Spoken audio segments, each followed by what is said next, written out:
Look, I've loved a lot of elements in the Disney Plus MCU shows. Individual moments rank up there with the very best that the MCU has to offer, but there's one thing that's constantly bugging me. The Disney Plus shows have a serious villain problem. Join me today as I break down similar frustrating patterns regarding all the new villains we've seen on the Phase 4 TV side of things. And I should be clear, it's never been the villain's fault, but rather the story around them has failed to live up to its potential. What do I mean? And how could future shows break the mold? Let's get into it right now.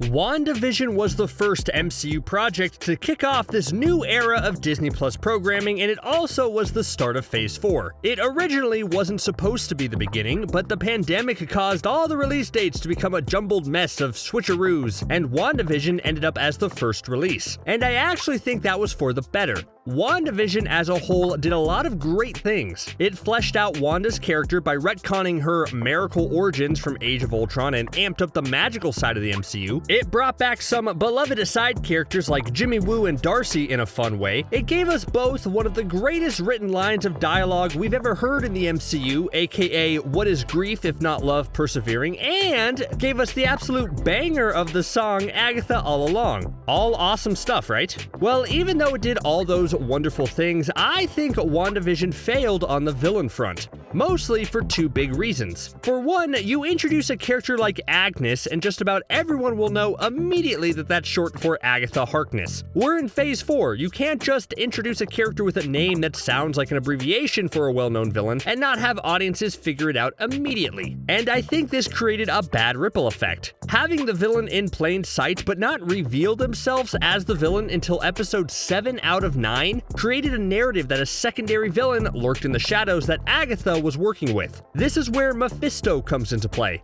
Yes, the show is also at fault for dropping hints that did make it seem like Marvel's Devil was involved in some capacity, but I think overall, we as fans just didn't know how to watch Marvel TV yet. We thought every detail or hint was ultimately going to lead to something. When Dottie was talking about how the devil was in the details, we all for sure thought Mephisto was involved. When Monica Rambeau mentioned her engineer friend, we were all hyped how this could be Reed Richards, but it turned out to be some random character. So when the show didn't line up with our fan theories, it was a little disappointing. But again, I think this all relates back to withholding of the main villain. Agnes was revealed as Agatha in episode 7, and the MCU's desire to try to withhold that information from us as long as possible, I think hurt the show. Can you imagine if we knew Agatha was the bad guy from the beginning and the story was able to grow around that? Then the reveal that Wanda created the Hex would hit harder, and all the Mephisto fan theories probably wouldn't have had as much traction.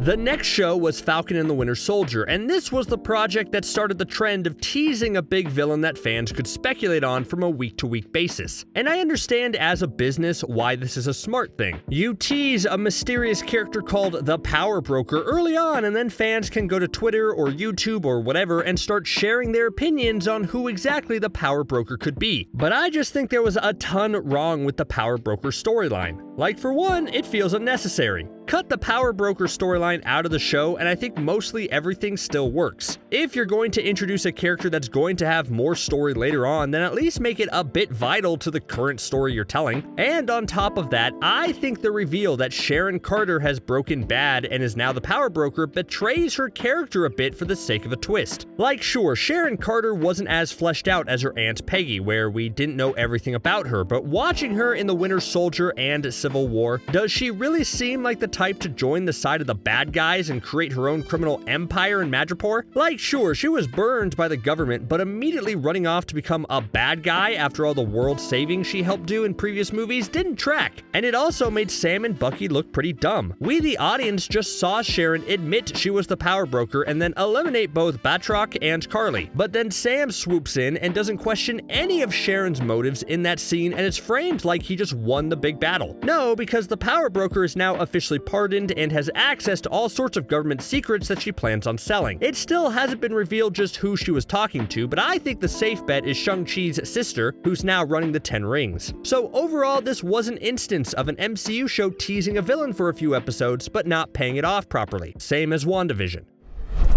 Next up is Loki, and surprise, we once again had the setup of a secret big bad villain that wouldn't reveal themselves until the last episode. Now this one is weird to talk about, because on one hand, the Jonathan Majors reveal as He Who Remains, who is a variant of Kang the Conqueror, is awesome, because Jonathan Majors is one of the best actors working today, and his appearance started with an epic monologue that lasted like half the episode, and set up the entire multiversal war that this next arc of the MCU will focus on. On its own, that was all amazing, but I've always felt that the Loki finale was a disservice to Loki's character. It sacrificed a satisfying, natural conclusion to the story the season was telling with the God of Mischief to instead set up the multiverse. Maybe it was a pacing issue. Having He Who Remains be the big bad but only show up in the last episode is sorta weird, and it created a long, drawn-out speculation period about just who Loki and Sylvie would end up facing at the end of their journey. Or, maybe it's because I always felt that although He Who Remains is amazing, a stronger character choice would have been having a variant King Loki in the castle instead. That way, our Loki could have come face to face with a version of himself who accomplished everything he wanted and got the power he so desperately craved. Then Loki could have made the decision to reject that version. Character-wise, that's much stronger than He Who Remains, and it felt like an instance of sacrificing character for setup that was drawn out way too long.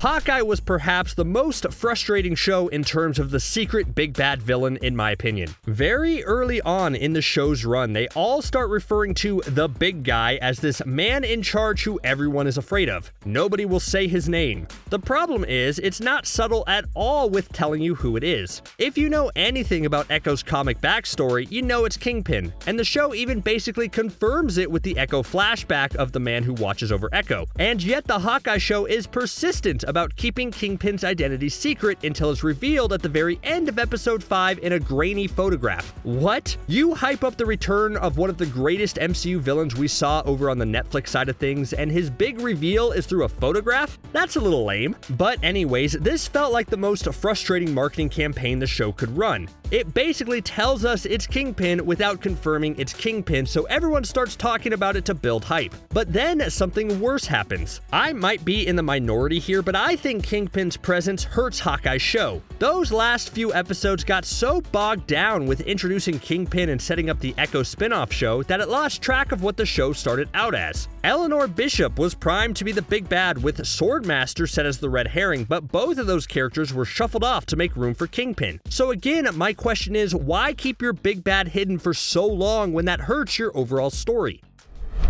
So the next show on the docket is Moon Knight, and the trailer makes it seem like this might be the best Disney Plus show yet. Seriously, it's a fantastic trailer, and it also seems like it could finally break the pattern of teasing a secret villain and saving them for the end of the show. This could obviously change, but the trailer does make it seem that Ethan Hawke's villain, which captions have revealed is playing the villain Arthur Harrow, is a bad guy from the start. This allows the overall mystery to stick with Stephen Grant, aka Mark Spector, aka Moon Knight. Though a part of me is a little cautious. Arthur Harrow is such a minor bad guy in Moon Knight lore that nobody would have guessed he was the big bad. We expected Bushman or Randall Spector or someone to be the main antagonist, and given the pattern we've already seen in every other show, it wouldn't come as a surprise to me to find out Ethan Hawke's bad guy is dispatched in the second to last episode and the real big bad steps forward after. Fingers crossed though that doesn't happen.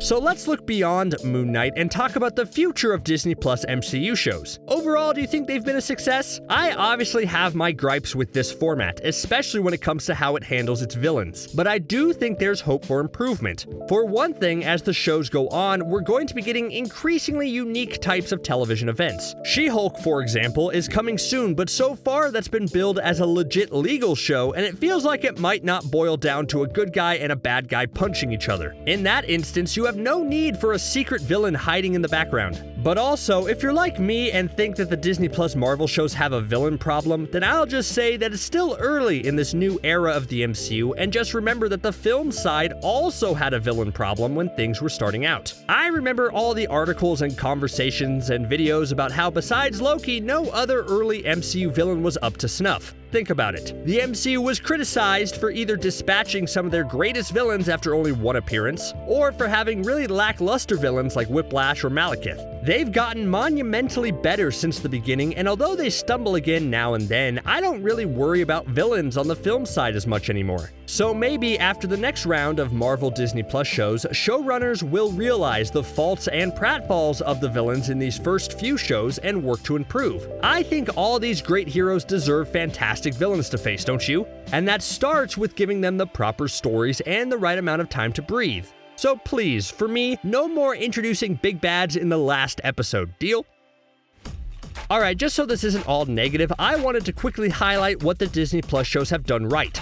I think every hero that's been at the center of a show has gotten more interesting and compelling than they were in the films. Before, I didn't know if Sam Wilson or Vision could carry a whole project, but now I know they definitely can, so that's cool. What do you think?